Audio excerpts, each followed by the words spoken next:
You take all your time.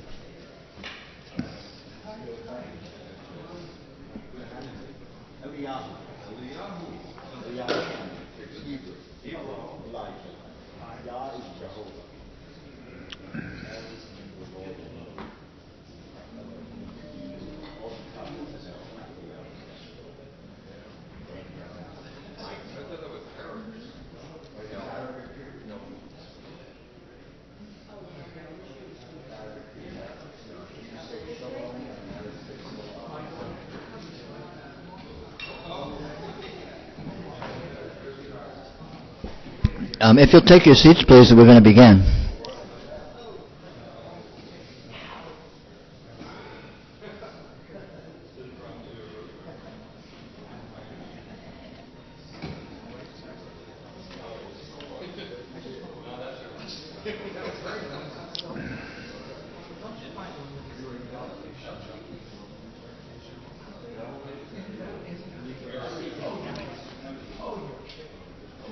An honorable man.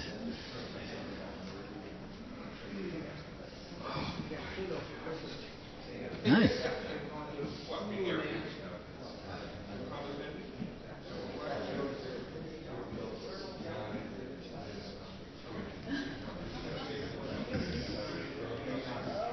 Sorry? Well, with the lights dimmer, the Christmas lights are on, and there's background music, so big plus.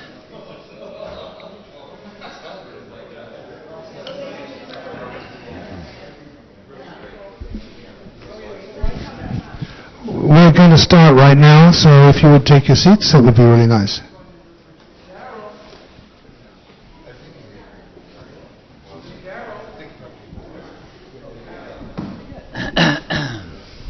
Good evening, everybody.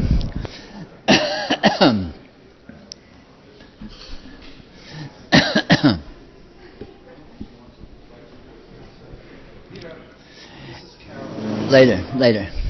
Everything you think is untrue. Everything you think is untrue, no matter how well reasoned, no matter how precise, no matter how detailed, no matter how internally consistent with everything else you think. Every single thing you think is untrue. Now, if you look closely at your experience, you may notice that most of the personal reactions you have to things, the emotional reactions you have to things, are reactions to narrations, to interpretations that you're holding in your mind as to what's going on. Oh, so-and-so did this, they shouldn't have done that, that makes me mad. Oh, I wish such and such had happened, it didn't happen, I feel, sad or hopeful or whatever. The problem with these, getting caught up in these reactions, is that they are based upon completely untrue information. Because anything you can think about what's going on here is wrong. Not just a little wrong, completely wrong, entirely wrong. Ideas cannot capture what this is. Thought cannot capture what this is.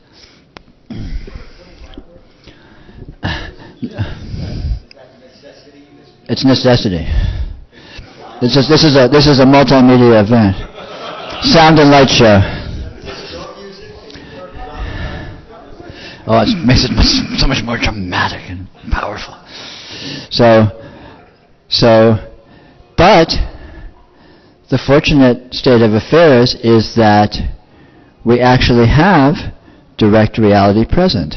So we don't need to rely upon these ideas. We don't need to rely upon these notions and narrations about what's going on that we've typically been doing all of our lives. Relying upon these ideas and reacting to them as if they were true, the short description of that is insanity. You are holding things that are not true to be true, and then reacting as if that was the case. It's just as if you got really, really upset because, your 18 mothers were beamed up to the planet Zardos, and you really miss them, you don't have 18 mothers, and B, they weren't beamed up to a planet. So having an emotional reaction to that is obviously loopy. It's nuts. You're just in the ozone. You're completely divorced from reality. Now, any interpretation you have about your life, anything you think about your day-to-day experience is equally insane, equally loopy, and hence any emotional reaction you have to that is completely unnecessary and just an arbitrary experience of pain and suffering or complication or whatever for no reason at all. It's completely needless because it's based upon erroneous information. However, as I said, the fortunate fact is that we are not stuck solely with this erroneous information because we have the real fact present. We can experience it. We can notice it. We can become aware of what is actually going on. We don't need to rely upon these erroneous ideas. And in so doing, there's a lot of very interesting side effects. A cessation of suffering. A discovery of transpersonal reality. What's commonly called spiritual realization. What's commonly called liberation. The discovery that you are eternal, you exist outside of space and time, and that you are absolutely invulnerable and inviolable. Every single aspect of your being and your experience is unutterably sacred and perfect for all time. So that's kind of a nice little benefits package. So anyway, I recommend trying to pay attention to your experience to notice that this is the case.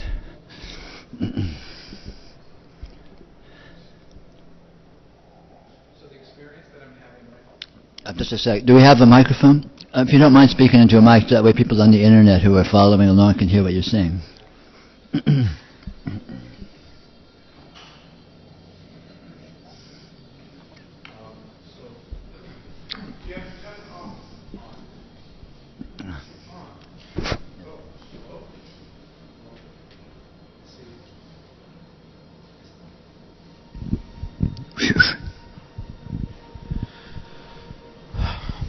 There it is. Okay. So the experience I'm having right now with you sitting here is all that there is. So I notice when I think about it, I think about what I'm experiencing. Like I'm sitting, I'm standing, I'm sad, I'm nervous, I'm irritable, I'm coughing. All that is erroneous. Mm-hmm. But that's not my experience. I mean, I can sit Right. here and say, I'm here. It appears as though you're there. Right. Everything is happening over here, Right. all around here. Right.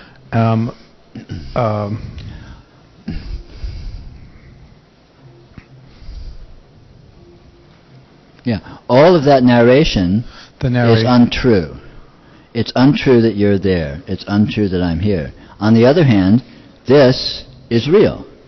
This is actual, but it does not conform to your description of it. No matter how sophisticated a description you come up with, no matter how comprehensive and artful a description you come up with, it will fail to capture what this is. But, again, you don't need to capture it conceptually because you have the actual presence here. This is real. This is actually present. You are present. This is inconceivably detailed and profoundly functionally intelligent. You are inconceivably detailed and profoundly functionally intelligent. So this is doable. But it's not doable on the level of conceptualization. It's not doable on the level of ideas. It's not doable on the level of narration that we've all been seduced into as a result of this human consensual reality functioning.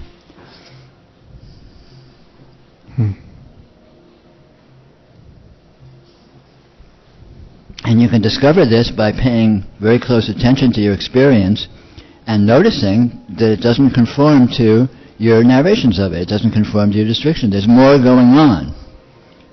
The information density is inconceivably huge, and the modes of its dynamism don't conform to any verbs we can come up with either. And we can experience this very directly, very actually. It's self-evident. And when we do so and habituate ourselves to noticing this, then we're free, or become free of this addiction to a semantic way of relating to our experience, which is completely wrong, completely nuts, the mother of all pain and suffering. I seem to be addicted to this need to describe my experience and get caught up in the description and believe my description. Yes. And then I oftentimes react. Right. I have a tendency to be very reactive. Yes. Uncontrollably. Yes. And so since I am basically reactive, tend to be emotional, tend to lately I've been raging, noticing rage, and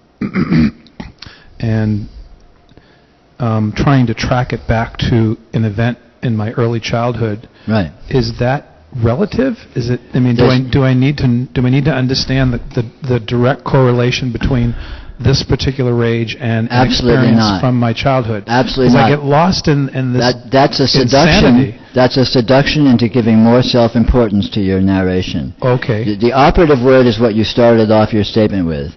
I'm addicted. You notice you're an addict. You don't need to deconstruct the addiction. You need to go cold turkey.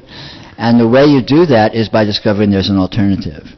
But as long as you address the addiction on its own terms, in other words, try to deconstruct your narrative and figure out cause and effect and figure out why things happened, right. you're just wallowing in deeper. That's never ending. It doesn't end. It doesn't end. It seems and so. It's all untrue anyway. So even if you found out the reason why you're enraged, it's not true anyway.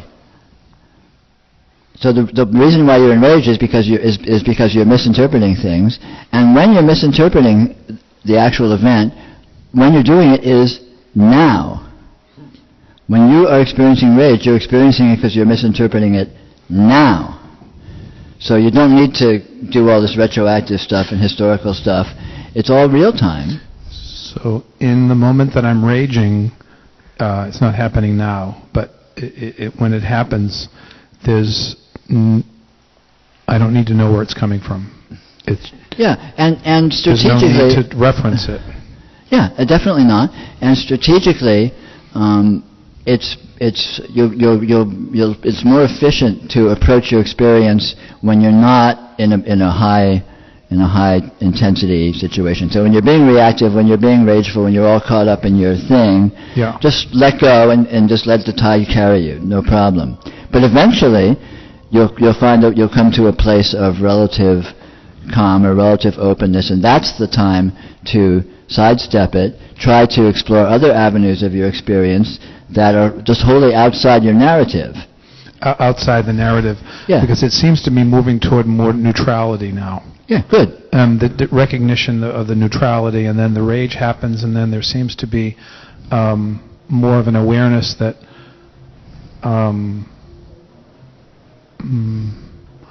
more presence with it, less historical value. Yeah. Well, presence is good, but presence is wholly outside of narrative. Presence is a miraculous property, right? Your experience is present now, right? It's present. It and is. What is that? What is, it's like... Is that another description? Presence? Presence is a description, but the fact is not. Fact. This fact. This is happening. This is real. This is not a fantasy. Okay? Your narration of it, your interpretation of it is a fantasy. Any interpretation you come up with, no matter how sophisticated. But the fact itself is not. Experientially. Yes. Experientially. Your experience is the golden doorway into divinity. Divinity. That's a nice phrase. Bumper sticker. Would you repeat it, please? No, actually I won't. I'm kind of embarrassed about it. I'll try and come up with a better one. So at one point you mentioned, I asked you a question about, am I the creator of my own universe? So I create you, but you don't really exist? What you are is the creator of your own universe. But what you are is not the human being sitting there. What you are is what creates the human being sitting there, what creates the apparent human being sitting here, what creates this apparent building, what creates the apparent city of Berkeley, what creates the apparent planet Earth, what creates the local group of galaxies, etc., etc. That's what you are. That's who you are. And yes, that is doing all this. That creates all of this. But it's not a psychological entity. It is not a personal human entity. But in actuality, it is what you are, and it's the only thing that you are. It's not a higher self or something up here. It is what you actually are. It's the only entity that actually exists. Is this? It's what this is doing this, and this is also what's being done. They're one and the same. So that's why paying attention to our experience is so powerful, because you're paying attention to the absolute when you do so. And what is paying attention is also the absolute. So it's the absolute looking at itself. And when you notice it in its most basic raw terms, that's what the event is. And so you are being God, you are seeing God. And the only thing that can come up that works is your paltry narratives of what's going on that turn it into a little soap opera with involving human beings in pathetic events which are short-lived at best. And the only way I can describe this experience, it's just truly unthinkable. Yes, unthinkable, unimaginable, inconceivable, imperceivable, yet real. That's the part, inconceivable, not imperceivable. Inconceivable, perceivable. It's absolutely, it is perception. It is what perception is.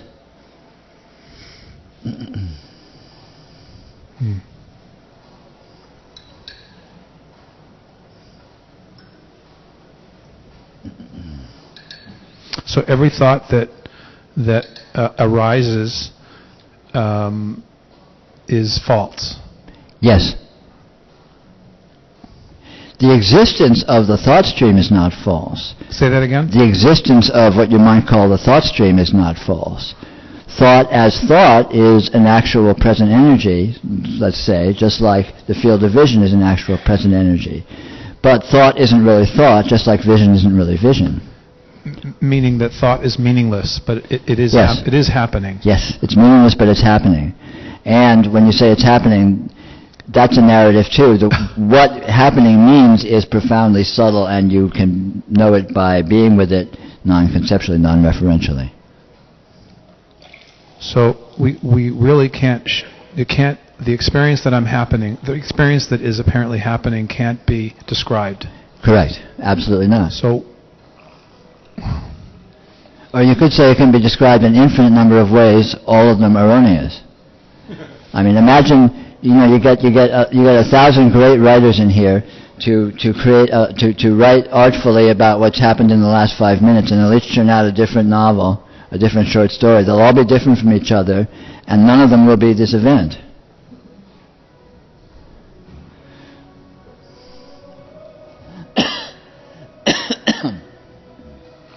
So what is happening? This can't be said. But it doesn't need to be said, because here it is. Here you are. So nothing is ever really happening. Well, other than this. Always this. Yes, this, always this. This. Always this. Always this. What is this? Is it? Look and see. You can't be said. Look and see. Yeah. That's the inquiry. That's the investigation. What is this? And you find out by looking, because here it is. It's absolutely nakedly revealed. It's not hidden. It's not concealed. So it's not mysterious. It's just here. It's not mysterious. It's just here. Wow. If I could just remember that. I seem to want to somehow hold on to this so that I don't forget. Yeah, but you acknowledge you're an addict. You're addicted to that process. You're addicted to try and capture it in thought, and then work it into your soap opera, and then have a reaction to it. So, but acknowledging you're an addict is the first step. That's great. So when the addiction kicks in, you're not surprised. It's like, yeah, of course I'm doing that. I'm an addict. I'm addicted to this process. So okay, cool. And the addiction will run its course. But every now and then there'll be a little bit of lightning, and you'll have a little sort of space in your experience, and that's when you can best take advantage of looking around you and just well, that's happening now. When the addiction kicks in, and then the awareness of it, and then this. Okay, good. Thank you. Sure. When you say you're an addict, you're really not meaning that clearly. I mean, you're saying that there's no you and there's no addict. because those are concepts. The only Sure. thing is it. Correct. The only thing is it, this whole idea of I'm an addict, in which I'm aware of more that I'm addicted and I have a lot of mental and physical addictions. Right. It's not true. There's no you Correct. and there's no addict. Right. It's not absolutely true in So it's actual just fact. a conventional way of spending time talking. Yes, but see the way in which it's not true. And then you're transcending your addiction. Through actions and behavior on this ordinary human perceptual conventional level, it's true. Mhm. But none of it's true. Right. But all we have to play with really is the ordinary, everyday, language, conceptual filled life. No, not true. How do you spend your day? Don't you talk to people and Sure. use But concepts? And yeah, but talking isn't talking and concepts aren't concepts. that's a big jump to be able to live a life that's conceptual based. When you're in a human realm and what we call the world, it is all based on concepts No. and ideas and objects. No, it's not. So this isn't based on concepts. Concepts aren't doing this. In the When you agreement- get hungry, concepts aren't doing that. No, I mean when in you the- go to find food, concepts aren't doing that. I mean, in the agreement we have as human beings. Yeah, that's all insanity. The agreement we have as human But beings that's what is... you get to play with. See, No, that's what you get to play with. The you can- concept was you're going to be here tonight, and we understand that, so we're here. There is agreements that people have through concepts and language. The game of human beingness, you know? It's not real, but it's the only game we have outside of being quiet, outside of silent, what? and perceiving No, clearly. you don't need to be quiet and silent to perceive clearly. Oh. Right now there's sound happening, and there can be clear perception happening. Right now there's... Sensing or hearing? Huh? Hearing?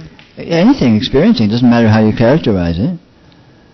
Clear perception is not the opposite of speech. It's not the opposite of thought. In fact, thought takes place within clear perception. Speech takes place within clear perception. No, that makes sense, yeah. But I'm just saying, most of us identified with being in the human world, we rely on language, conventions, Right. agreed realities that aren't true. Right. But yet that's the game of being a human being. Right, and that game's working out really well, isn't it? Not really, not for me. But I enjoy it. Well, More and more I'm having a great Well, life. you're welcome to. You're free to. Here it is. Yeah, I'm really enjoying my life more than I've ever had Well, that's before. wonderful. That's wonderful to hear. And it's kind of getting imbued by what we're talking about. But it's kind of a trick to kind of both have your feet in both the conventional conceptual world and actually in contact with how things are. It is a trick. It's a trick. It requires an artfulness and a maturity and a skillfulness that comes with spiritual maturity, with spiritual unfolding. And when we're spiritually immature, this is a trick that's beyond us. Just like, not shitting in our pants is a trick that's beyond us when we're 1 year old. And yet, as we mature, we gain skillfulness, we gain functionality, and are able then to rise to the occasion and rub our heads and pat our tummies. And likewise, as spiritual maturity begins to ensue, we begin to open to these more subtle issues, and just we get beyond the sort of the herd consensual reality approach to life of let's make money, let's get laid, let's impress people or whatever, and we'd say, wait a minute, there's something else going on here. There's other possibilities. There's some dimensionality here that's not being included in that scenario. And that scenario is a source of never-ending pain and frustration, and hey, maybe there's some alternatives. I think for me it's coming more from total exhaustion and suffering, doing it the old way. Just futility Sure, yeah. and misery. Sure. It's Buddhism just- 101. It's exhausting. Four Noble Truths.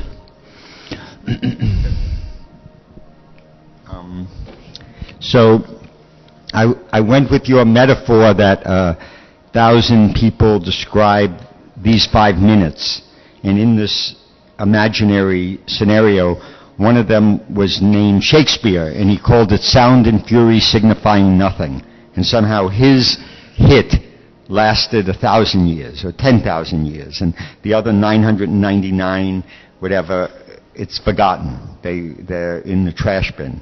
Now, would you say that one that described it in a way that seemed to resonate had more of a intuition, more of a what can I say, a sense of reality? I mean, why did that Yeah, one resonate? More of an intuition is fine, but that doesn't cut the mustard. It's still wrong. So sound and fury signifying nothing is wrong. Absolutely. But it's wrong in the sense It's that wrong in a everything is beautiful. wrong. It's wrong in a beautiful way. Right. It's wrong in a fascinating way, in a humorous way, in a multi-dimensional, Right, so it's a multivalent more way. fun way to be wrong. Totally. It's artfully wrong. Now, so, as you know, I shared last time you had a satsang, and to a greater extent than maybe the hundreds of times that I shared, people had a negative reaction to my sharing. I mean, I didn't, except for my friends who I came with, who sort of tolerate me. You know, everyone had words like arrogance, narcissistic, contemptuous. I mean, I was incredulous about how overwhelmingly consistent the negative feedback was. Mm-hmm. Now, I did give it a moment's thought why that was true, and I felt that in this group, people were interested in the way that you think, in the sense that they felt that my thought process somehow interfered with your thought process, and they were somehow interested in how you thought. But what you're telling us is that we'd be better off not listening to the way you think. You'd be better off looking at reality. Right. On the other hand, the way I think and the way I talk is intended to trick, seduce, and assist and enable in the addictive sense. Possibly you're stumbling onto that. Right. Now, in a book that in some sense I helped to bring into existence called Losing the Moon, it got banned because of a single sentence. And the single sentence was, can you know that Adolf Hitler did not bring more people to self-realization than Jesus Christ? So in this metaphor, you are Jesus Christ and I'm Adolf Hitler. I mean, in the sense you are being kind and generous and listening to people, and I'm being an asshole, like genocidal or whatever, at least in the view of the people that are giving me comments. So can you see that maybe that what I'm doing... Well, let me ask you a question. Would you prefer that if what all these people are experiencing is somehow their experience, that I should pay attention to that? To pay attention to their experience? Yeah, in other words, they're telling me essentially shut up. That's basically what the message was, in the sense that because I am arrogant, contemptuous, narcissistic, so self-involved, that they would prefer that I don't speak so they could have more time listening to you. Okay, so that's the premise, and what's your question? That's what they're saying. I mean, okay, maybe so. Maybe so. Maybe that's what they're saying. Yeah. Now, do you think I should listen to their message and shut up? It depends if you feel that what I am saying is going to be more efficient than what you're saying, and also then in a social sense, it depends upon your willingness to embrace reactions that might be involve some turmoil. I have no turmoil. I mean, I have... No, I don't mean I mean reactions that might have turmoil. Well, I mean, I want to respect you, and I feel that I do get something out of the directness of our dialogue. And it actually saddens me that other people can't perceive that. But as far as it's not so much that. They've paid $10 to be here for an hour and a half, and they may feel like they want to ask some questions of their own or hear more variety. If we're going back and forth on one topic, and I only am doing 2 public talks a month for an hour and a half, then that kind of shuts down the time availability. So I on that moment, on that note, will resign.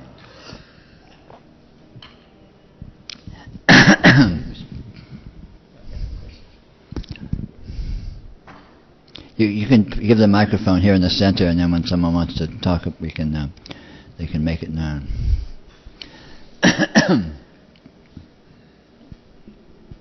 Yeah. Irma?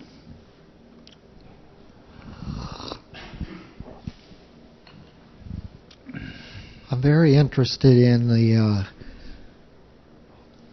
your it's kind of unfair to ask your experience because I'm seeking my own. But I'm very interested in what you're presenting here as far as once we ascend or transcend or step out of our conceptualization, I'm interested in the effect on attention itself as to attention beginning to pick up all kinds of other detail. Yes. Because it appears as if when I gaze at you that's transpiring and could easily be. Yeah, that's exactly the case. As you begin to let go of obsession with your narrative and your thought, storyline of what's going on in your life, exactly so, you develop spontaneously a more panoramic awareness of your experience and the details of your experience, and aspects of it that you may hitherto have been completely not at all aware of, or not at all sort of in kind of a denial or a tuning out of all sorts of very subtle, very nuanced, very let's call them otherworldly kinds of experiences that we typically ignore when we're absorbed with the narrative, simply because they're unaddressable by narrative. How do you talk about these things? There's no words for these qualities of experience that we all experience subliminally and in the background, and we typically, if we're relating very heavily in narrative, we typically may think of that as spacing out, or where did I go? God, let me nose to the grindstone. Let me come back here and focus on the business at hand. But in actual fact, all of this, if it's present, it's real. And if it's real, it is valuable. It has information, it has content, it has relevance. And everything that shows up in your experience has relevance, has meaningfulness, and you exactly become much more panoramically aware of the full spectrum of your experience to the degree to which you let go of your narrative and let go of the usual obsession with the narrative. So you're speaking of a cleansing of attention itself. I wouldn't describe it as a cleansing. It's more of attention coming into its own and really revealing what it has been all along, but we have been too obsessed to notice. It's not so much a cleansing as a relaxing into. So a return to an original attention of which we're completely unaware of. Yeah, you could say that. And we're not completely unaware of it. We're just largely unaware of it because we consider it irrelevant. Most of us. I mean, it depends on our temperament. Some people enjoy spacing out. Some people, have a more rich subliminal experience than other people. But by and large, if we're obsessed with our conceptual version of things, to the extent we're doing that, we'll tend to be less panoramic in our awareness of what's actually happening in our experience, I think. So it's the beginning of experience itself that recaptures the attention that then reveals a willingness to want to be out of conceptualization. Yeah.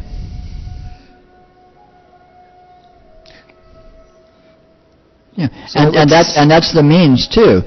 When we can find ourselves outside of our obsessive conceptualization through just being with some non-referential or relatively non-referential portion of our experience, we discover there's a richness there, there's a value there, there's a joy there that actually seduces us away from our obsession with our concepts, because it's not like there's nothing there and we need to go back to our concepts because it's boring. On the contrary, there's so much there. It's vital, it's rich, it's alive, it's spontaneous, it's amazing, it's entertaining, and so it becomes, do I want to go back into this small dark room of my pathetic story of my life, which is wholly untrue, or do I want to be with this amazing vitality of openness and spontaneity? It becomes a kind of a no-brainer.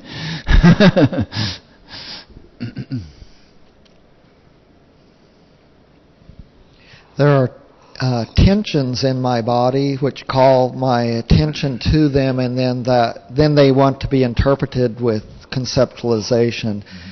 But I'm seeing that's a complete distraction and an addiction. But yeah, And generally, if you look, you will probably discover that the tensions are a subliminal reaction to conceptualizations.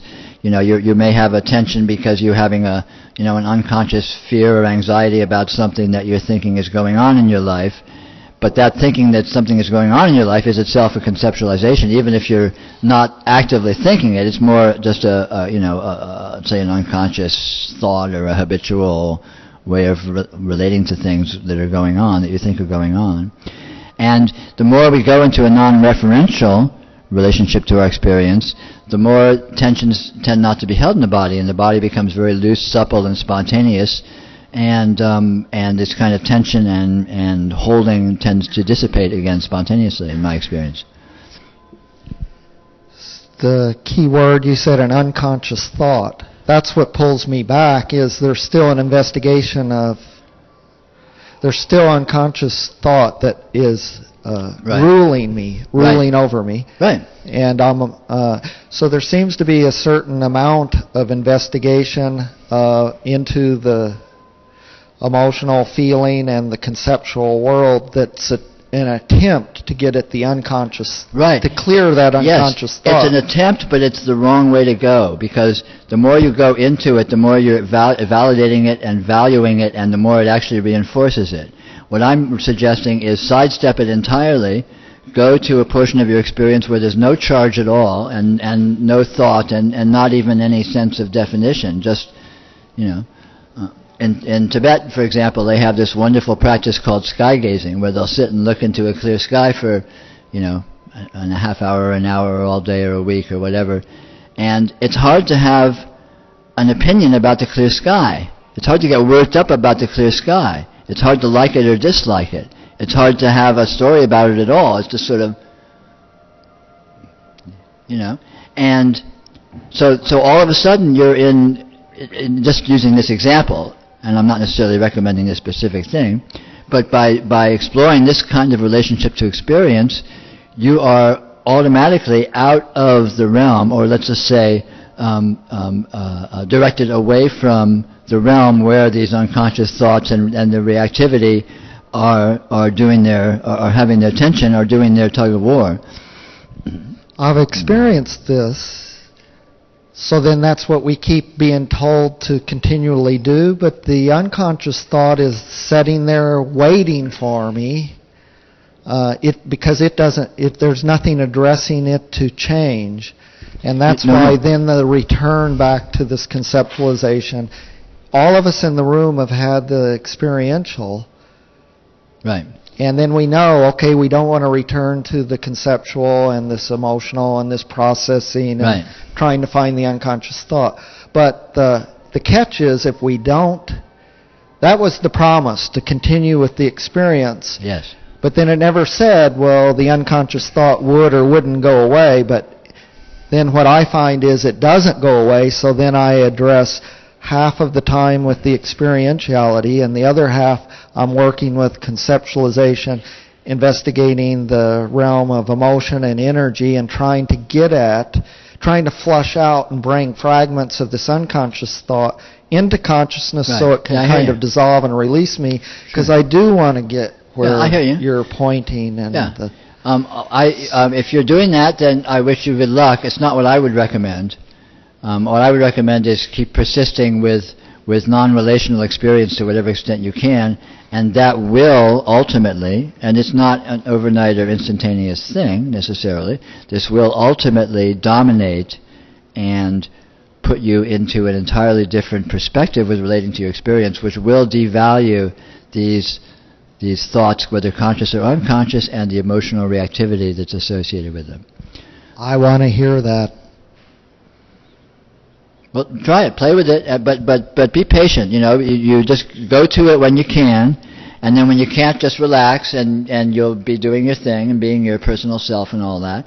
But occasionally, then there'll be some degree of opening available in your experience. It'll come up. You'll see a pretty sunset, or you'll hear a bird sing. I don't know what. All of a sudden you'll find yourself with, wow, and just be with that. Be present with that. And every time you experience your experience in that context, it will be transformative, cumulatively.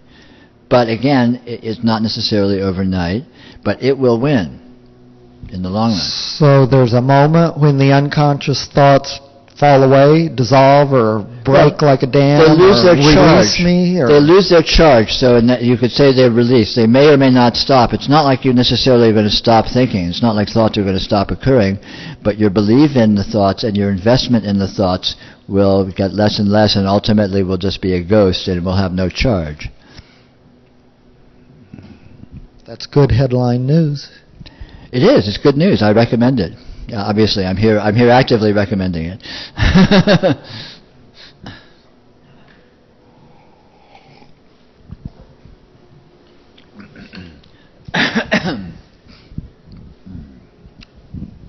Okay.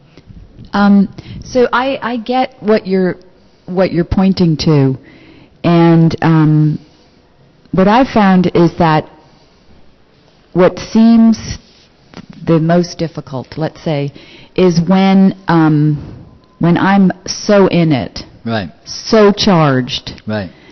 and so in absolute belief that this narrow reality is absolutely it. Right.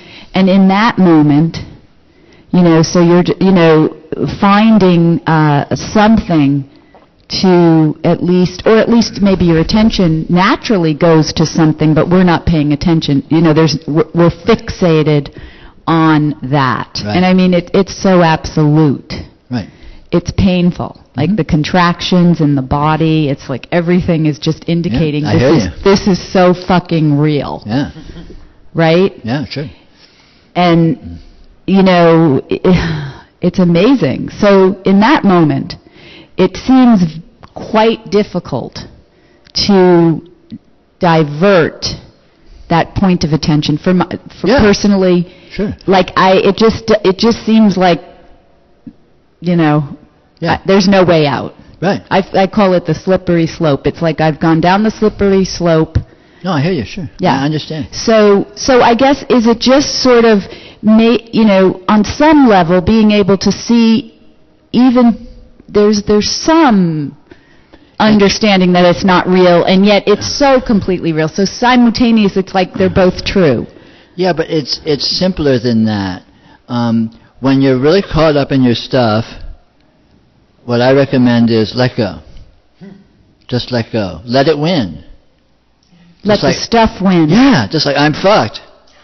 I'm gone. I'm like, phew, I'm a mad woman, blah, blah, blah. And, okay, cool. But that blows over, right? It dissipates. I mean, there's an ebb and flow. There's just change of circumstance. Nothing persists. Nothing has any stability for even an instant, right? And so this whole event will blow over. And it'll blow over a lot sooner if you let go. It's like a tug of war. When both teams are pulling, it lasts a lot longer. If one team lets go, it lasts pretty short, like boom. And maybe it won't last that short, but let yourself, when you're being crazy, let yourself be crazy. It's like, okay, now I'm nuts. I'm absolutely crazy. I'm gone. Wow. There's usually agreement. Huh?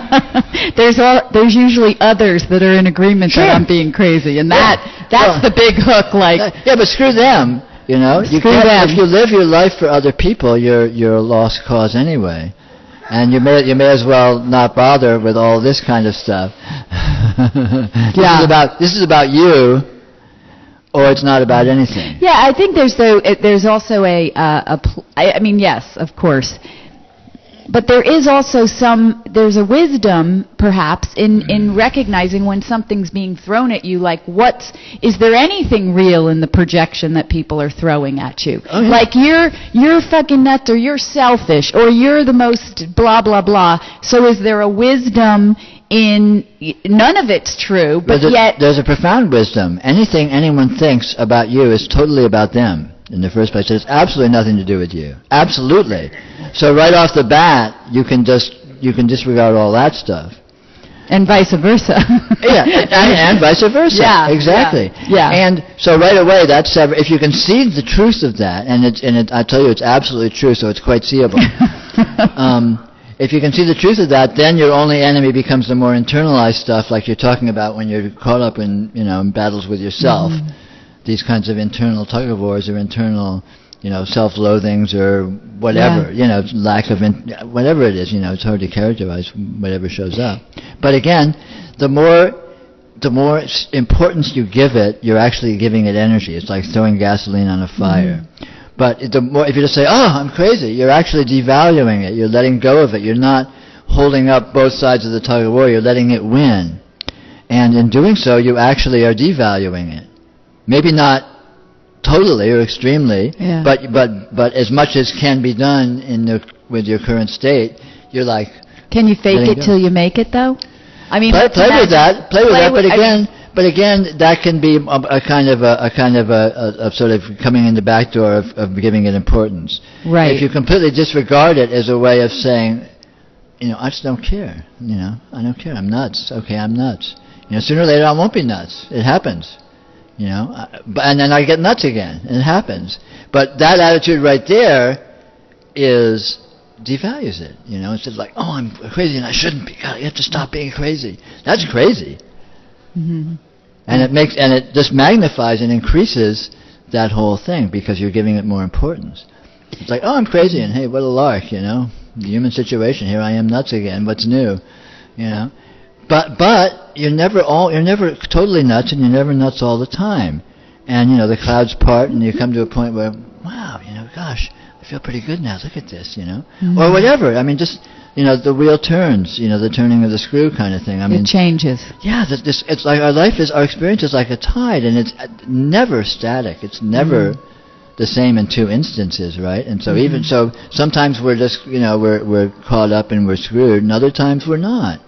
And if we take advantage to the extent we can at the times we're not, it will ultimately translate to disempowering and devaluing the times when we are, and those will get less and less urgent, we'll get less and less crazy, and ultimately it'll just be, an echo. Yeah. Well, that has been my experience for true, but also the other side of it is that I think that the mind kind of know that mechanism's kind of breaking down, and so it's kind of going to totally. It's going to grab on for dear life. Oh yeah. It's very subtle and very convoluted. Yeah. I mean, in sort of pseudo-spiritual terms, you could say the ego fights tooth and nail for its survival, and just or you could say your insanity fights tooth and nail for its survival, and when it sees a little break in sanity, it redoubles its efforts and starts tricking you and sneaking in the back door, and the devil's a liar. All these kinds of notions of the psychological mechanisms of insanity are never-ending and artful and subtle. But our clarity and our inherent fundamental our inherent fundamental intelligence is more powerful. And the more we go to that, eventually it will win. And we go to that just by going to it whenever we can. And it's cumulative. So even if you just have a few moments of wow, whatever, openness, just being with your experience in a non-referential way, there's an upwelling that happens, and it's permanent. It becomes part of your bedrock, the foundation of your being, and eventually it builds up. It's like you pour a quarter of an inch of concrete in the basement of your house. It doesn't look like much every time, but eventually the basement's gone because it adds up, and it's like this. Just going to non-referential experience whenever you can, in the context of your usual referential experience, ultimately the non-referential experience will win because it's true, it's real, and the referential experience is untrue and unreal. And in the face of the two, when they begin to get some kind of equal value, there's no contest. Reality wins. In the long run, reality wins. There's no way around it. That's what it really means about reality wins. Yeah. This is it. Yeah, and this is it. So it's powerful. Right. So but anytime you go to it, even a little bit, you're plugging into the real power. And anytime your mind comes up with all this bullshit, it's spinning its wheels because there's no reality there. It has nothing to draw on. There's no money in the bank. It's writing rubber checks. And every time you go to this is, you're writing a check that's backed by bullion. I mean, it's gold. It's real. It's vital. It's powerful, and it's cumulative. And it's what you actually are. So you're just you're being consonant with yourself. You're tuning into yourself. You're tuning into your own power. Literally your own power. Your own power in the most fundamental sense. Thank you. Sure.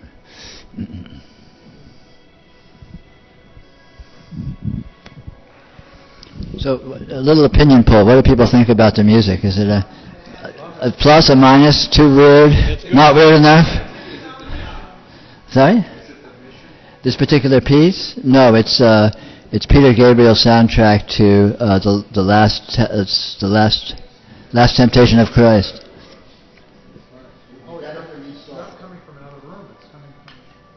It's in the speakers here. It's an experiment we thought we'd try just for fun. Yeah. Passion, that's right.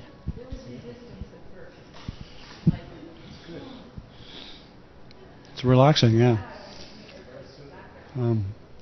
So I had two questions with regard to your talk, and I just wondered if any one of them relates. The first one is, they say there's nothing happening. And the second one was, they say that you don't know what your thought is going to be before you think it, right? Right. Okay, can you tie those into the talk, or do they relate at all? Or? Well, I don't know about how much they relate to the talk, but they're both absolutely true, in the sense that they are true. There's nothing happening here in the same sense that there's nothing happening in a dream. A dream may be elaborate and may have a whole world appear and a cast of thousands and passion and success and failure and angst and just the whole gamut. And yet there's absolutely nothing there. There's no entities there. There's no objects there. There's not even an environment there. It's all appearance. So it's meaningful to say in a dream nothing happens. And in exactly that sense, it's meaningful to say nothing's happening here. And what was the other? Does this tie in with you don't know what your next thought is going to be before it happens? Well, that's more of the same. I mean, if you look at how the flow of events happens, it's self-evident that it is always spontaneous, always unique, always surprising. You never know what your next experience is going to be. You don't know what you're going to see in your field of vision. You don't know what you're going to hear. You don't know what thought's going to pop into your mind. You don't know what you're going to feel. It just, there it is, right? Right. And so who is manifesting your thoughts? Source? What else? Source? Sure, what else? No. Where's everything I'm coming a from? little thick. What else could be coming? And if something else other than Source was manifesting it, then Source would be manifesting that, so it all gets back to Source if you want. But Source is a little bit, has some implications. Source implies it's somewhere over there and producing something over here. This is the Source. The Source is right here. This is the Source. This is producing itself in real time. Just like a dream. Where's the source of a dream? It's not over there. It's right at ground zero where the dream is. And likewise, this is the source right here. This is the source. It's doing itself. And it is what is being done as well. And you are that. And that's a wow. Yeah. I just have one more question. Yeah, okay. Yeah. So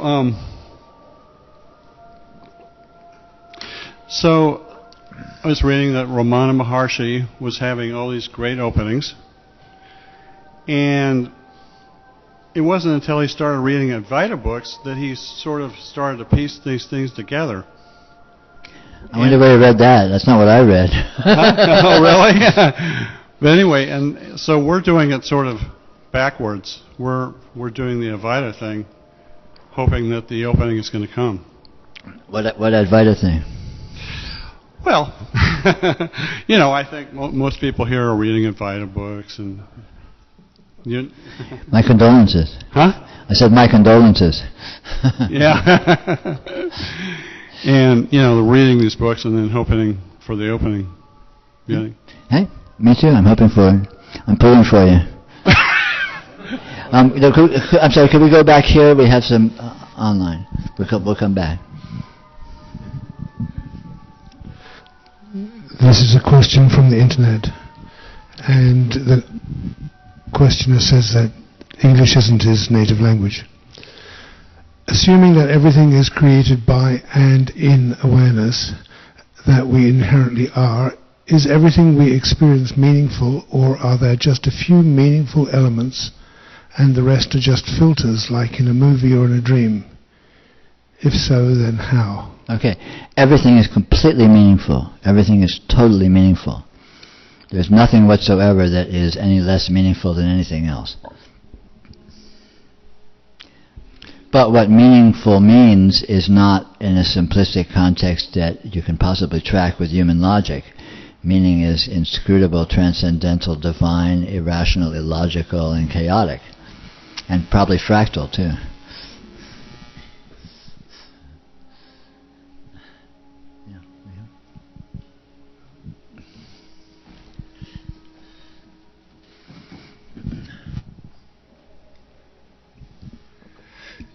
So, in fact and in reality, there is no ego and there is no mind. There's only awareness or consciousness. Yeah. So everything is consciousness or awareness, but there is no such thing as ego or mind. Correct. Ego and mind is misunderstanding of what this is, and if you want to call it consciousness and awareness, that's fine, but be careful to notice that it's not actually consciousness or awareness. Those are just words. But yeah, they're fine words to use to refer to it. Just remember that what it is itself, and it doesn't conform to any notions of either consciousness or awareness. But yes, in short, the answer to the question is whenever yes. I talk about I, or try to even get to a logical, linear, intelligent conclusion about anything coming from I or my mind or the mind, it's all gobbledygook. It's all just talk. Yes. There's no reality to anything other than just awareness. Yes. But everything is valid. Talk, bullshit, everything. Yeah, because it's all awareness. It's just content, but it has no reality. Yeah, and there's no content, there's just awareness. And calling a portion of it content is just splitting hairs. It's all awareness, to use your terminology. So content is awareness, non-content is awareness. But you are awareness, the world is awareness. Being silent often seems to me more often the only valid thing to be, but that's not true either, because anything and everything goes. Because anything and everything is nothing other than awareness and consciousness. If it's all awareness, silence is awareness, speech is awareness, activity is awareness, sleep is awareness, insanity, everything. Insanity is awareness. So everything's valid. Sure. So why choose? If it's all God, where's the sin? There's no where's problem. the error? Even if you're fucked up and having a miserable time, it's good. Yeah.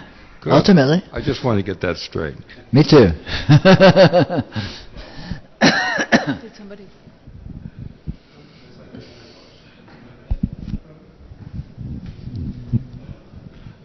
Peter, this is another question from the ether. This is from Frank Sudia. Hi, Frank. I often go to my non-ref experience. I'm sorry? Which is my non-referential experience. Right.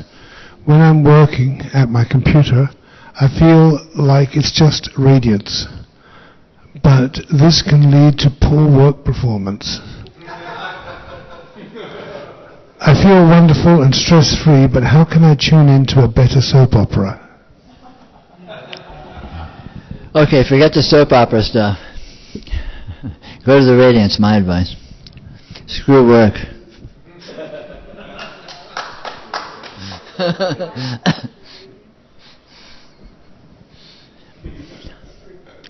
Find God and you won't care whether or not you're getting paid. And probably, surprisingly enough, you will be getting paid.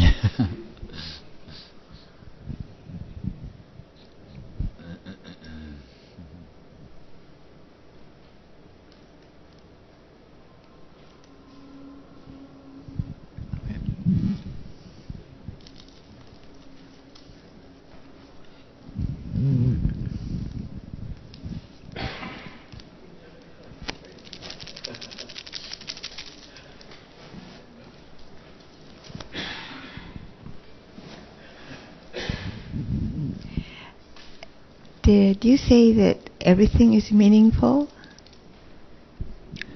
Yes. What does that mean? Can't be said. In human terms, everything is meaningless. Yeah, that's what I was. In human terms, in logical terms, in terms of human ideas and consensus reality, everything's completely meaningless. But in actuality, everything is completely meaningful. Everything happens exactly, precisely the way it does, intentionally. There are no accidents. Everything whatsoever is very specifically created exactly as itself. How do you know? Look and see. I'm sorry? Look and see. Look for yourself. Well, how I know is irrelevant, and what I say is irrelevant. What do you think? What's your experience?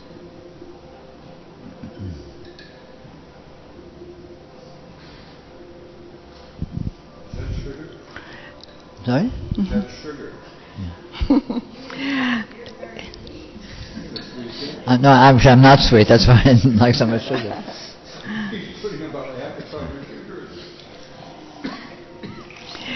Well, what I'm thinking is, as this gentleman back there said, that we don't know what our thoughts are going to be before we think. Right. Mm-hmm. And then do I understand like that? And we are it. We are source. We are. Right. Well, it seems, when you said check, what do I think? Like check in. It seems like there is no intent. It just happens. Right. There's no intent, but what's doing it?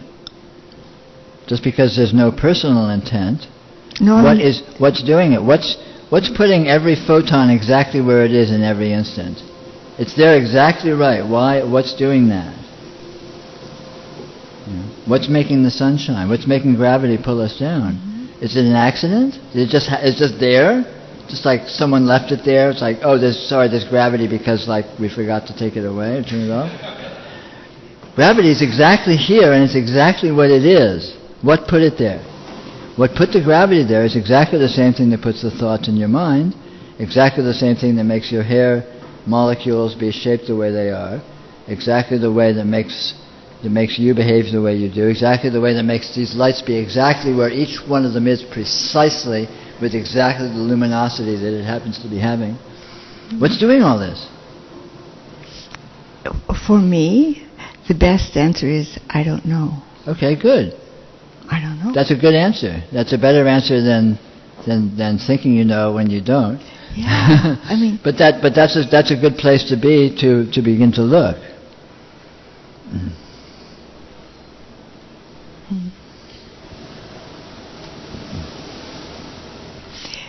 It just seems to me that everything is meaningless. Mm-hmm. A and B, just like our thoughts they just come.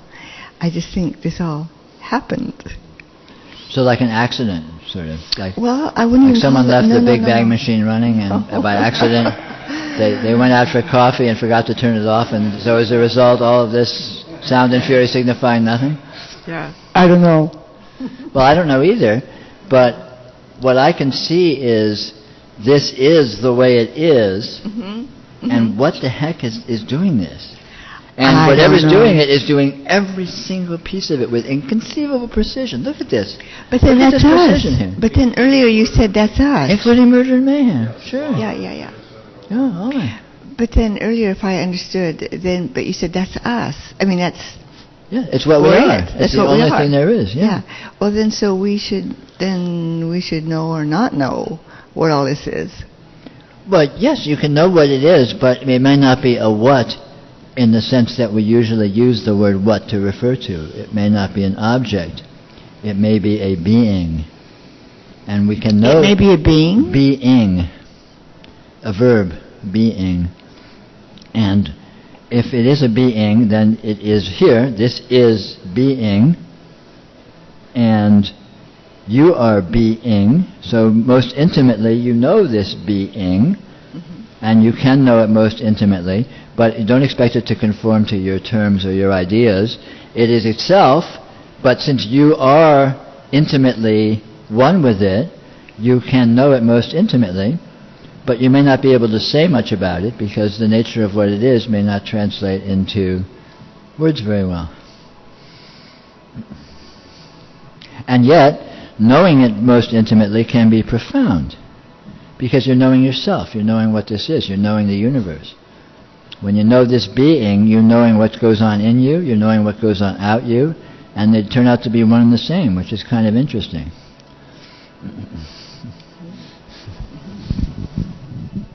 Thank you. Thank you.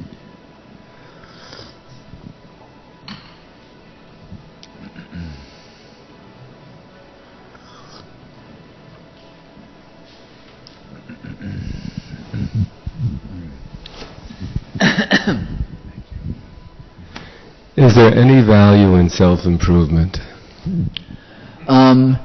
Well, provisionally, yes. In spiritual terms, no. So self-improvement is fine strategically. Like if you're a hardcore alcoholic and it's ruining your life and causing a lot of suffering and really screwing you up, it might be advantageous to look into a 12-step program, for example. But in terms of realization, it doesn't matter. So the real answer is no. There's no if there's value. no choice, how can you choose to look into a 12-step program? You can't. But choice isn't choice, so it may look like what you might call choice. In other words, it might happen that you choose to look into it or don't choose to look into it in terms of how you would describe it, and there's no reason to worry about whether or not it's an actual choice. Just do it. So there's no such thing as self-improvement. Right. The source is going to do what it does, and there's no such thing as self-improvement. Yeah, that's the truth. But don't let that stop you from doing self-improvement. Because self-improvement isn't self-improvement, so you don't need to worry about that there's no such thing. Don't let the fact that there's no such thing get in your way. And the point is to use this stuff for your benefit, not to tie yourself up in knots. So it's like, oh, there's no free will, so what am I going to do? Oh my God. It's like, well, I'm going to take a sip of chai because I want to. But wanting to isn't wanting to, so it's perfectly cool. I'm not violating any universal laws by wanting to have a sip of chai. It's just the whole dialogue of is there free will or not, is there choice or not, doesn't even really apply. It's not that there's no choice, it's that it's meaningless. There's no choice and there's no non-choice. It's none of the above. It's something wholly other that doesn't remove the possibility of what we call choice or not choice. What's going on here is wholly other than anything we can think about it. It's not what we think, it's other. What we think is wrong, what we think it's not is wrong, it's just beyond the beyond. And beyond the beyond is right here, right now. And there is no here and now. That's right, it's available, you can sign up, there's a sheet out on your way out the door. Sure. Yeah. And you don't need to, whether it's not about volition is don't let that stop you from being volitional about it. It's just volition or non-volition actually it's irrelevant, it doesn't apply, because what's actually going on is wholly other. Peter, I just had a thought of projection. Yeah. Then what's projection? Yeah. I mean, it's kind of fascinating. I don't know, something you just said to Goomba, like, okay, it's all a projection, it's all them, but yet there's no real them or me. Right. So there's no real even projection. Right. Projection isn't actually projection, but that doesn't mean there's no projection.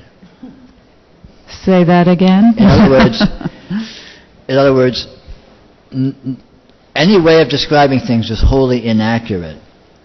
Got it. And yet, our descriptions provisionally are referring to something, let's say. And provisionally... Even though projections aren't really projections, there is this very mysterious phenomena that we call projection. Okay. And so we can look at that. And we can approach it however we do, even if the whole thing is a house of cards. This gets down, this is kind of like the self-help question, you know. Just because there's no such thing as projection, don't let that stop you from dealing with projections effectively. Right, because a lot of times, you know, you can hear this stuff and you're like, oh, you know, screw it, you know, I'm just going to drink myself to death because there's no choice. And well, many people do. Although it's an option. Sure. There's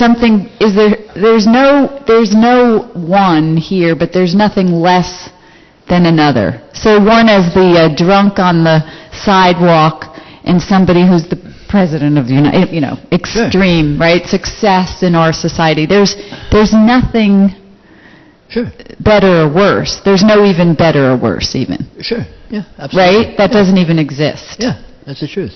And yet we have this whole story that looks, and you know, and there's agreement, right? There's all of it's based on an agreement. There's a pretense of agreement, I would say. In fact, I think there's very little agreement. But there's lip service paid to the notion that there's agreement. I think in actuality, people profoundly disagree, but they in denial, so they pretend we're all together, right? We all kind of agree, right? Yeah, sure. You know. So we're like pretending within the pretending. And pretending within that, and pretending within that, and within that. I don't know. What do you think? So it looks like to me. Yeah. Yeah, I'm just sort of waking up to the layers of pretending. It's interesting. It trickles all the way down. Yeah, thanks. Elliot? So I said something to you at the dinner, and you said something to me that I said, this is really profound and important, and then I totally spaced it out. So I'm going to ask the exact same question that I asked at dinner, and see if, this time I provided a pen and paper, so maybe... Well, it's being recorded too, so okay. The CIA will know every word you utter, so watch what you say. So what I said is that if the five senses and all the thoughts in the mind are called consciousness, I said the current definition I have of myself is that I am prior to consciousness, beyond consciousness, and most importantly, in spite of consciousness. And you said that I forgot a fourth thing. Yeah. And I have no idea what that fourth thing is. The fourth thing is also within consciousness. I see. So I am within consciousness. It's not the consciousness and the prior to are opposites. You are... Reality is within consciousness. Reality is beyond consciousness. Mm-hmm. There's no either or. So why I can find it some way prior to, beyond, and in spite of, and then within, it always seems it should be different. Right. That's why I recommend don't go to where there's a charge. Don't go within your consciousness where you have a house of cards erected that you have a lot of orientation to. Go to a more neutral area beyond or on the fringes or someplace where things are a little more nebulous. Right. And then you can notice, wow, there's something here. This is amazing. Right. And now when you get thoroughly familiar with what you find there, when you come back into consciousness, you'll notice, oh my God, the same thing's here. Isn't that interesting? But looking for it within consciousness, since we typically have such a charged relationship to our narrative and the world we think we live in, is more difficult because we come up against this. We come up against our own preconceptions. So the two places that it seems at the moment it's within consciousness is first in nature when I'm not with people, and secondly in my bed in the middle of the night when I'm not with people. So it seems that when I'm with people, somehow I can see that within consciousness is that. Yeah, because you get sucked into your narration. You get sucked into your storyline. Yeah, which is powerful. And again, we're addicts. We have a lifelong history of getting sucked into the self-importance or the importance of these narratives, and so we take them seriously. We think they're true. We think they matter in some sense. Now, my only Jewish teacher said, in my case, the narrative is not a story, but a shtick. Now, I don't know if you know enough Yiddish to know, like Charlie Chaplin had a shtick, or you're an honorary Jew. So it seems harder to me to get rid of a shtick than to get rid of a story. Well, it's totally, yeah, but don't worry about it. It doesn't matter because generically it's the same beast. And like I said, I recommend don't take it on head on. Go elsewhere in your experience where there's less charge, and you build up your chops there. You build up some familiarity. You literally build up a different relationship very spontaneously and subliminally with your experience. And ultimately, as that other relationship, that new paradigm gets stronger and stronger, you will find it showing up in your shtick as well, and lo and behold, it's going to dominate in the long run. Thank you. My pleasure.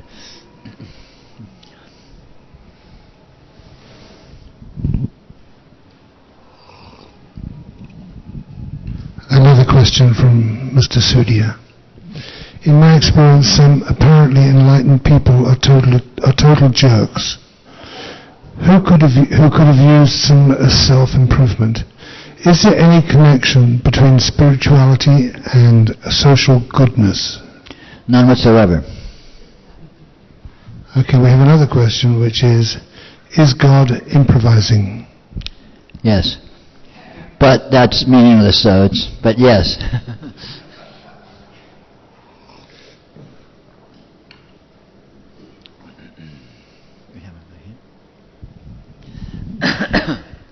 I'm still looking at this getting free of unconscious forces.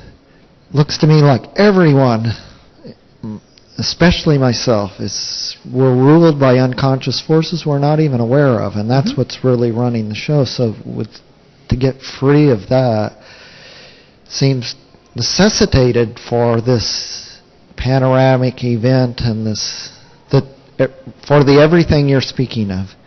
So anything to say about that? No, it's the other way around. The panoramic event is what gets rid of the obsession with the unconscious thoughts or forces, not the other way around. And remember that you are not the unconscious forces. You are not ruled by them. You are that which actually has created them, and that within which they occur. You are with them, but you are also beyond them. So you're more than them. You're not some little puppet being manipulated by these forces. You are an inconceivable infinite energy system, let's call it, whose natural functioning is the production of this persona, of this body, of this history, of this psychological nature and its evolution. And you're looking at a snapshot in time. You're talking about your state now. I bet your state now is probably significantly different than it was 20 years ago, psychologically, and I bet it'll be different in 20 years from now. And all of this constant evolution, this constant change is an inherent aspect of what you are, what you inherently are. And these unconscious forces are just boulders in the stream, and the water's going to erode them away eventually. See, they'd like to hear that also. I have this little imagery as you spoke, that as if they were in this circular structure like a Roman arena, but the moment you said that the more predominant will win, then they just step back like in a doorway in the shadows, and they just wait. They love to hear that. No one's going to address me, so I'll just wait, and I'll pause like a thief. They'll hold their breath, and they'll wait there until they can just wait there eternally, because nothing's going to address them, because the other's going to win out. So then in a moment of unawareness, they move out, and it's manipulating me. So I'm not doubting what you said at all. I'm just saying this imagery arises. So it's a kind of I trust absolutely what you say is kind of my analysis too. The other will win out. But at the same time, there's still an element in me of mistrust, believing that I must do something in addition to address those unconscious forces. You can try that. Try therapy, psychotherapies, try various techniques of trying to deal with these things and see if they're effective. Maybe you'll have some luck with that. But in the long run, I think you will go through these processes, and they will maybe not be totally ineffective, but they will not be an ultimate solution. And the only ultimate solution is the fact that the reality of your being will win in the long run. And that long run may not be all that long either. So isn't it... So it's like a flashlight needs to be shown in those darkened doorways. Yes, and that flashlight is your true being. The light, it's literally the light that you're made of. You are made of light. I mean, this is a literal fact. You're made of Shakti. You're made of divine energy. All this is divine energy. There's nothing but. That's what experience is made of. And it is like a light, and it illuminates by its very nature. And nothing can stand in front of that illumination in the long run. And, you will ultimately find this to be the case, I prophesy. I think even those unconscious forces would like to retire. In a way, in a way they're tired of their eternal position to be recessed and they're performing a function. In a way, even they would like to be, or move on somewhere else. Yeah. But there is a dynamism, Again, I think if you look closely at your psychological condition and compare it to what it was 20 years ago, it's not exactly the same. There's dynamism, there's shifting, there's development, there's evolution, right? I mean, is that your experience? I'm assuming. Oh, absolutely, yes, well, yes. And gratitude. So this is already a process that's doing itself. And just because it's not done doesn't mean it won't be. But the sands of time keep running out, and I'm aging and all of this, and I have higher expectations. Yeah, but we all want to... There's next life, don't worry about it, no sweat. That's easy to speak about the other with the next life, but if it's yourself, it's more on the spot. But still, at the same time, I'm guilty of not speeding it up also. So that's why, again, it's dealing with these unconscious forces. Sure. I'm still bought into a lot of, probably fear and wanting it to go slow enough to unravel so that I don't make mistakes and, Yeah. Well, we all have to work with where we are at the moment. You can't pretending to be other than where you are is not going to work. It won't do you any good. So you have the reality of where you are at the moment, what you're having to work with, what your forces are, what your stucknesses are, what your assets are, and so on and so forth. And these things all dance with each other and play and work themselves out, and that's the metabolism of your spiritual unfoldment. And it is doing itself. It's a process. The fact that you're here and interested in coming to these kinds of events reveals in itself that this is you're in the thick of this process, and it is a process. It is an arc. It is an unfoldment, and it's a development. So it takes it looks as if it takes time. I really appreciate this teaching. Thank you. My pleasure. This is.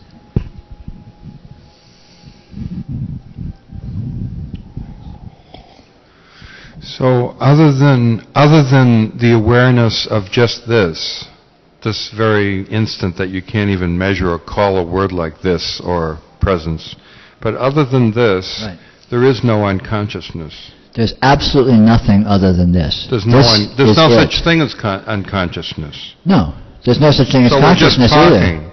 Yeah. We're talking stuff again, but it has nothing to do with this.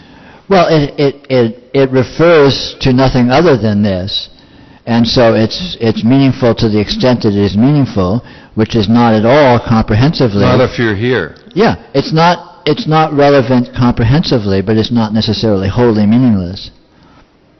It's only meaningful to the human mind that's attached to unraveling or fixing it, but there's no reality to it. Right. Oh, okay. I just wanted to know. Yeah.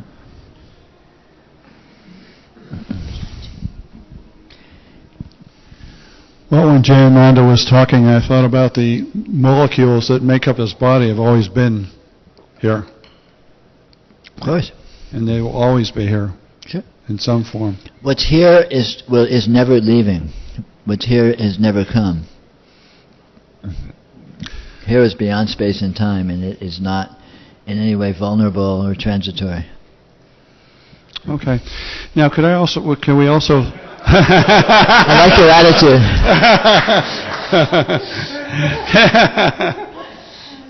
Can we also throw away or confirm another thing?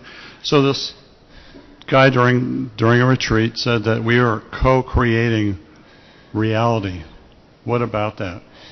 Well, there's no co-creating because there's no you and something else that are co-creators. You are the creator, the sole creator of reality. What you are is what is creating reality. But what you are is not what you think you are, if you think you're anything. So you don't think much of that concept, co-creation? No, because it's paying lip service to the notion that you exist as a separate entity, which is a complete absurdity. It's just not the case. You are the infinite absolute. There's nothing but the infinite absolute. That's what there is. That's what is here. That's what's always been here, and you are that. Yeah, well, that's why I thought this teacher kept saying you are co-creating reality over at Spirit Rock, and I thought, I don't know, that doesn't sound quite right to me, but... Hey, anyone can say anything. Yeah. There ain't no accreditation bureau. Anyone can hang out a shingle and set themselves up and start saying shit. Yeah.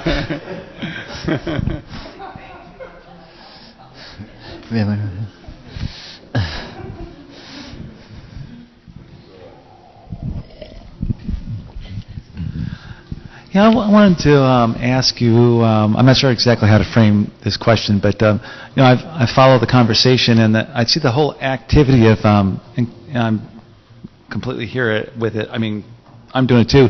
The whole activity of trying to figure things out, and it seems dubious to me. I mean, it seems that it's I want to figure this out before I actually jump in and start noticing or something like that. I mean, the whole activity.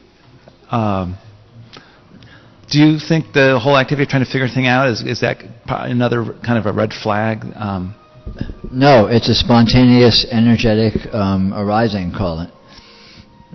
And it's not a problem at all. But it just has nothing to do with anything other than the fact that it's a spontaneous, energetic arising. So the fact that the mind tries to figure things out in real time, tries to grab versions of it, it has nothing to do with anything than the fact that that's happening. And it doesn't stop or start or impede anything. It's just an activity. It's like the fact that there's always sound present in the field of hearing. It doesn't mean anything other than the fact that there's always sound present in your field of hearing. So there's always thought present in your field of thinking, and it's just spinning around doing all kinds of crazy things. Yeah. Trying to think. I just notice when I'm in the activity of trying to figure it out, I'm not listening. I'm not, Yeah, but that activity is an arbitrary designation of spontaneously occurring mental energy, let's call it, right? And it's not actually figuring anything out, it's just bubbling away and doing its thing. Because there's nothing to figure out. It's just that's its claim to grandiosity. It's claiming, I'm figuring things out now. I'm really got a handle on it. I'm really, I've got a beat on things here. It's all bullshit. The mind is a spewer of bullshit. The mind is insane. The mind is a liar. And it just spits out these thoughts which have nothing to do with anything, and it's full of its self-importance. So, of course, it claims to be about all this important, weighty stuff. I'm really going to figure it out. The master theory of everything. It's so close. But it's all insanity. It refers to absolutely nothing. But it's not a problem. You don't need to stop it either. It's just see what it is. See that it's just this bubbling. Someone left at the beginning of creation. Someone left the mind machine running.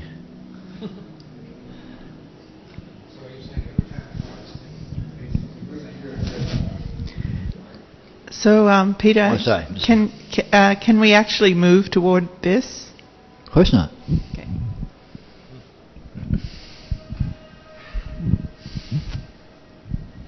Yeah, we have right here, please.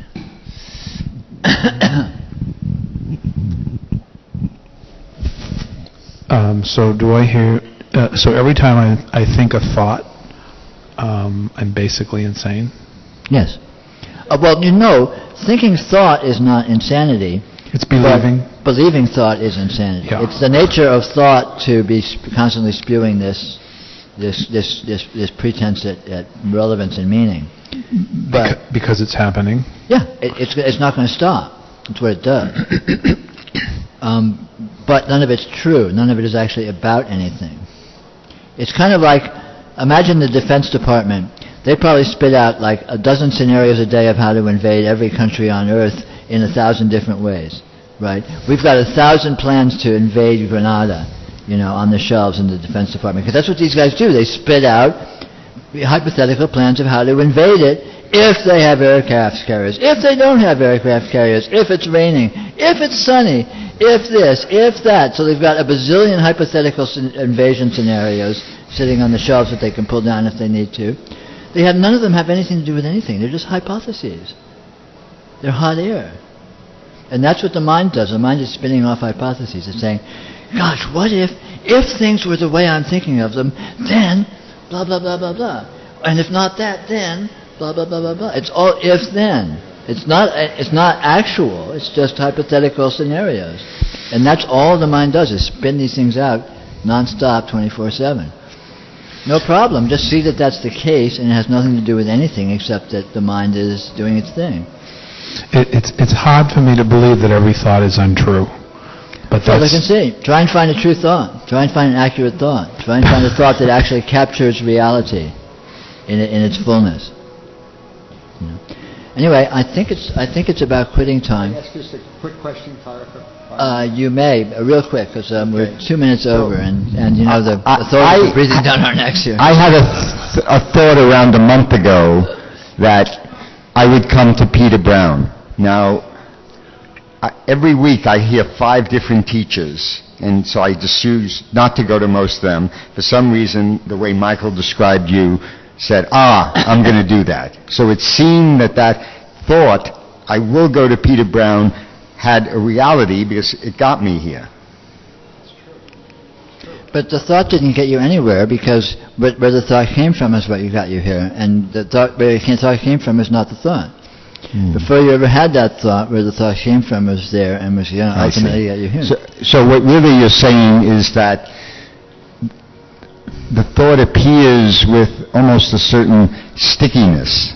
See, because for whatever reason, that thought had a stickiness, and then these other thoughts, do that, do this, do that, had no stickiness. So the thought almost came with a stickiness. Does that make sense to you? That it had something that it was going to lead to some action? It's subtler than that. I think there's more going on in our energy functionality than just thought. And a thought that seems to have stickiness, that means there's also something else brewing. But anyway, thank you all very much for coming tonight.